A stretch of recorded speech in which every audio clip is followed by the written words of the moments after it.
So, John, we're here to talk about your new book and I gather, not merely a new book, but a set of playing cards. And can you tell me about the thinking behind where you've gone with this book after Image? I think it's as the title suggests, with the word manifesto in it, it's a return to the first book. I think the second book was in a very particular direction, looking at the impact of knowledge and new information technologies on marketing. So it's kind of a strand. This is another kind of new marketing encyclopedia. The difference with the first book is that the case studies are 6 years more up to date. I've looked at a lot more markets, and there's a little bit more. I think the first book was sort of, this is what we're playing with at the moment. There's more system in this book. Here are some new grounded views of how to plan brands, how to put it all together. So, but it's a slightly grown-up version of the first book, I think. Okay, where do the cards fit into it? Well, there are 32 types of brand idea listed in the book, and as I turn over cards, they are, for instance, habits marketing. So, how does Starbucks get me ordering a skinny latte and so forth, or cathartic, which is well, like the picture behind me, which is the illustration used for this card, is brands like Tango or PlayStation that release powerful and quite primal emotions. Nostalgia, I think of plenty of examples of that. So what it does is it enumerates in a kind of media neutral style, enumerates different types of brand ideas. So spectacular, what do Selfridges, Vegas Supernova and Cirque du Soleil and others who are doing really kind of entertaining experience type marketing. Arranging them into those categories allows you to use the book as a planning tool, and that's the main difference I think with this book and the previous ones, is it's intended as an interactive planning tool as opposed to a passive read. So what you would do with these 32 ideas, each of which has a tarot card, is use them to stimulate ideas that you might not have otherwise have thought of in the markets that you're working on. And that's the idea with the cards. The cards are kind of workshop tools. You can actually say, okay, what would a habits idea look like for our brands and our situation and our market? Okay. Now, I mean, I'll probably push this on screen so that we can see it. Page 95. That's the one. Yes. See it in there? Yes. Here, and probably we can't see that at all. But what I was kind of intrigued by is that you have a table of elements. I would have imagined when I first saw some of these ideas that it would be quite hard to shoehorn them into something, a grid, which has literally got a personal, immediate, partisan, official.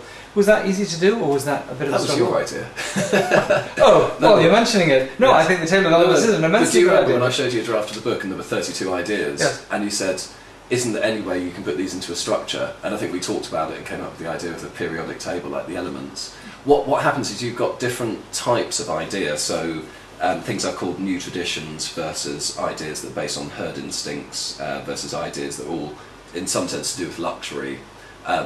Those are the rows of this, and that neatly goes into 8 different types of element. And then what you've got is a sort of scale, so the ones on the left-hand side are more intimate, more person-to-person, across to ones that are very public. And there's a little bit of shoehorning, but it readily fell. It worked. It kind of worked, which I was surprised about. I remember being surprised because I thought, no, they're just 32 unconnected sorts of ideas, and there's no underlying reason why they should fall into a system. There aren't, numbers of electrons or things involved here. But so you're not going to become a system Nazi and say these are the only 32 ideas, but actually, as it happened, it worked quite well. Yes, they're not the only 32 ideas. I think while I was playing with the ideas for the book, I ranged between having a list of about 11 ideas and having about 99. And it's always going to be approximate, but what you want is a useful chunk, so something which is associated with more than one example and has a little bit of range in it, so that you can feel your way around it, but not so diverse that you can't see what the examples have got in common. Okay. And 32 is just how it kind of fell out. Okay. Now, one of the things which it was kind of interesting compared with After Image was that you had, to me, relatively abstract ideas about metonymies and everything, about how ideas clump together and how you chose ideas which, I'm not even going to go into it. You've got a much simpler idea this time, which is the idea of the brand molecule, clumps of molecules together. Can you just talk us through that? Yeah, I think the way to think about the molecule is that it's not an onion, and the way that we're all traditionally exposed to brands and branding ideas is that there are concentric layers, and there's something intrinsic in the centre that has to do with product and experience and so forth, and then there are values and successive layers of however you want to build it. But it's all concentric, and it relates to this idea that everything has to be consistent, and wherever you meet the brand, it's the same. Okay. I'm much more interested in brands like Nike, which have lots of good ideas, which are connected and are coherent, but which aren't the same as each other, so they can have a different tone of voice and a different type of idea to express Chinese nationalism or feminism or mainstream sports success or the spirit of football, going on a fun run, having a rather deluxe sort of store experience, etc. They're all different sorts of ideas that don't say the same thing, and they all have different purposes, but they string together into this molecule which is coherent, and it's a very flexible tool. So for instance, you can start to think about marriages between molecules like U2 and iPod or Sony and Ericsson, and how meaning sparks between different brands, as opposed to, I think there's something obsessive about the idea that we own these values, they must be the same everywhere, the art direction must be the same everywhere, and so forth. So the molecule is just a sort of loose tool for putting together campaigns, which allows you the freedom to have diversity in what you're doing at the same time as wanting to make sure that everything connects up. Okay, but I mean, talk me through this idea of coherence a bit more, because one of the questions I suppose you'll have is, if it turns out your brand has got 5 molecules, that's one thing. There may be some brands, probably Nike, which you may have upwards of 25. How do you atoms evaluate in the molecule? Sorry, yes, you're absolutely right with the metaphor. So atoms in the molecule. How do you evaluate the stickiness of the molecule and whether a new idea, a new atom, is going to stick on and hold on? See, I think you don't need to worry so much about making connections. If it's got your name on it, people will connect it and do a lot of that work that people think they need to do for the audiences, in saying this is part of what you think about us. Mm-hmm. It is possible to do things which are dissonant, and sometimes that's strategic, like Chanel putting sort of the middle market off, using avant-garde imagery in the 50s and 60s. Was dissonant and yet fitted together with the rest of what they stood for. I think the main thing is the thing about coherence is that it's all supposed to have a point, so that there should be some direction in the business. Where is the focus of what you're trying to do, and also that there are a coherent set of values. You have the idea of a company which has a certain sort of way of doing things and a certain sort of identity, and you can basically keep asking, is this us? So if Nike did something very tame, it wouldn't fit. Okay, so basically underneath your table you have a set of values that's underneath all of that, which almost determines what sticks and what doesn't, because certain things will just stick and other ones will just drop off. So I think the advertising IKEA did in the UK, which was in my view homophobic and against designers who all happen to appear very camp. Yes. I don't think that was particularly IKEA. They didn't stick for me, and there are a lot of people in North London with those sorts of values that would be sort of raising eyebrows. Yes, not thinking it was that big. But it's all like everything. I think the other thing about this sort of tool is it sits with the notion of planning and strategy as a conversation.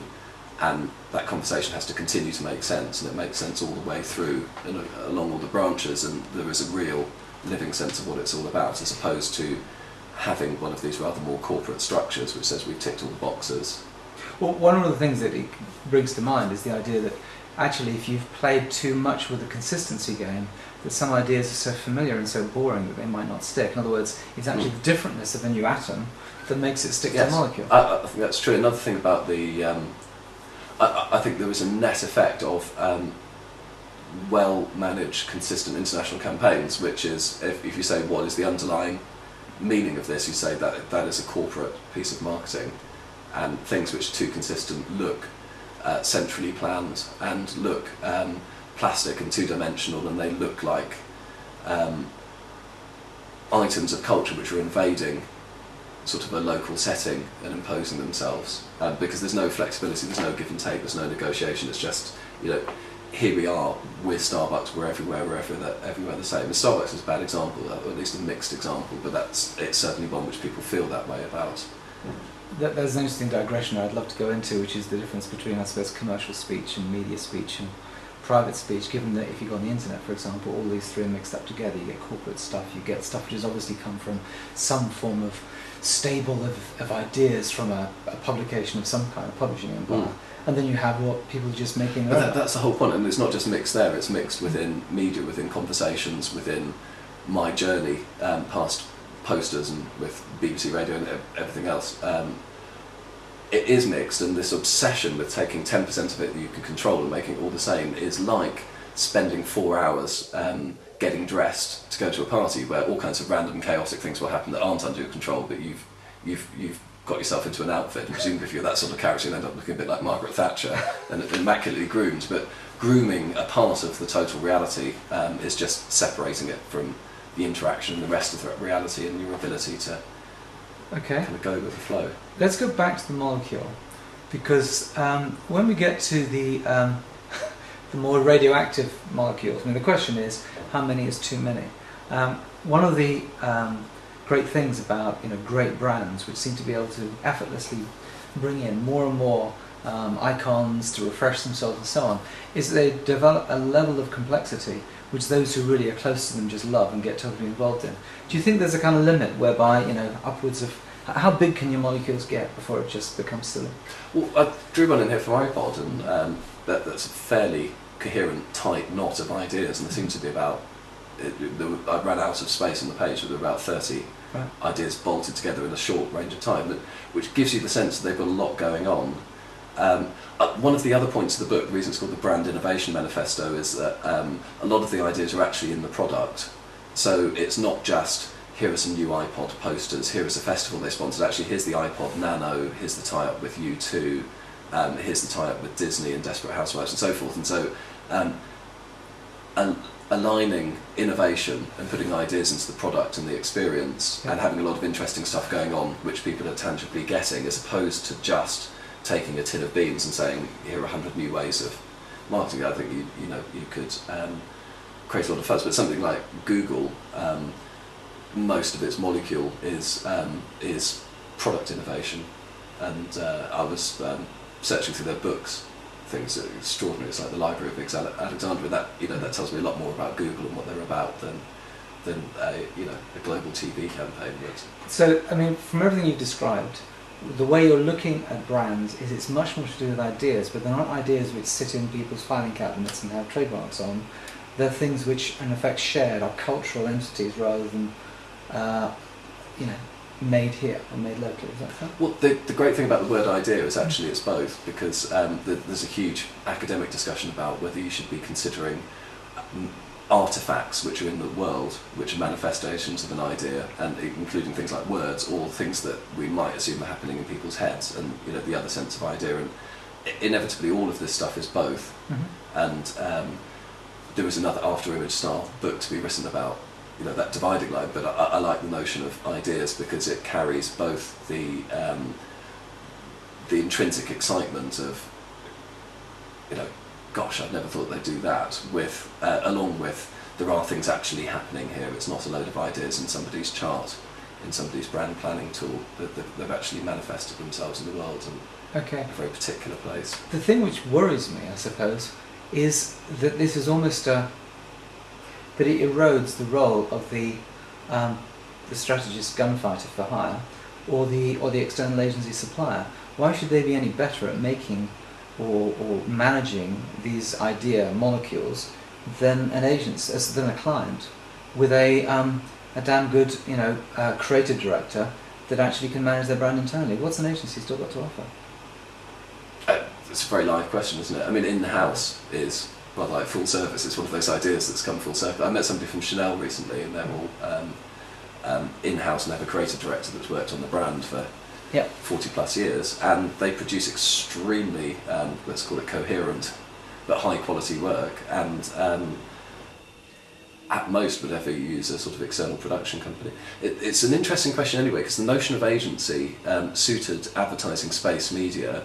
A lot of the new things that have been added to the 32 ideas in terms of music events, happenings on the internet, communities and so forth, advertiser funded content production, all of that kind of stuff is in industries where it's typically been a couple of entrepreneurs who put together a team when they've got the money and so forth, and don't behave like a sort of a civil service agency, but behave more like a production company, and are used to dealing directly with somebody who's like a client. And that, that's a really big question for the industry: is was the agency we invented, which came out of selling space for newspapers and then filling in the adverts if clients want it, is that the right agency for? But this, I mean, for most agencies, placements, or it doesn't involve making anything. In other words, if you want to make a connection between, hi, I'm Apple, I've got this program, thing called an iPod, and I've got no money to promote it. You too, they maybe need something. That's a phone call. That doesn't need an agency supplier to go away and have a brainstorm and have that idea. In other words, this whole notion of cultural ideas, just seems to me that it plays to bright client people that can start to build the molecules themselves, thank you very much, without needing anybody external to make anything, however fast. It's not a problem. Problem for who? It's not a problem for me. But I just write it as I see it. But there are increasing numbers of deals with that. I mean, one of the interesting players you haven't mentioned is the media agency, who is because clients are stationed in an office in some sort of place where they're not in regular contact with music producers and so forth, but actually some of the big media agencies have got very adept at facilitating conversations. They're good deal makers, or they ought to be. Yes, and they're good at buying anything in any shape and size, and have a sort of a lot of them have set their cultural stall out. They make most of their money from buying, but they're setting the stall out behind comms planning, which means having creative ideas, which means doing these deals directly with entertainment and other properties. And it's the way the world's going. Okay.